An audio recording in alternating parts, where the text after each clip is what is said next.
जरांगेंच्या या भूमिकेकडे मी एवढंच सांगू शकते की न्यायालयावर सगळ्यांचा विश्वास आहे. जेव्हा न्याय देवता आपण जेव्हा ज्यांना म्हणतो आणि संविधान अनुसार जेव्हा देश चालताय, आपले कोर्ट जे ऑर्डर देतात, जे आदेश करतात, त्याचं पालन हा देशाचा प्रत्येक नागरिक करतो आहे.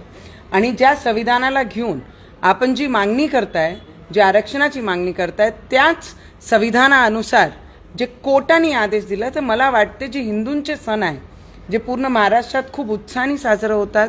मुंबईमध्ये पूर्ण देशाचे लोक लालबागच्या राजाचे दर्शन करायला येतात, प्रत्येक ठिकाणी दर्शनाला जातात, खूप गर्दी असते, उत्साह असते. तर मला वाटते त्या मधात हा 11 दिवस सोडून आपण आपली मागणी परत रोडवर आणू शकतात.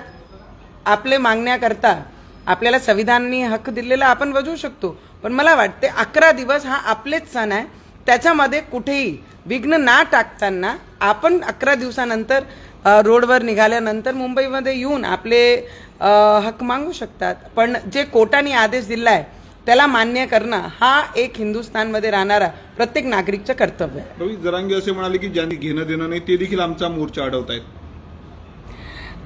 त्या गोष्टीबद्दल मी काही सांगू शकणार नाही. कोण त्यांचा मोर्चा अडवत आहे आणि कोण नाही अडवत आहे, कोण हिंदुत्ववादी आहे आणि कोणी नाही आहे, हा कोणी ठरवू शकत नाही.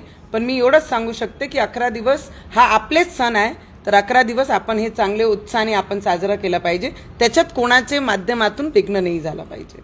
रोकठोक महाराष्ट्राला सबस्क्राईब करा आणि बेल आयकॉनवर क्लिक करायला विसरू नका.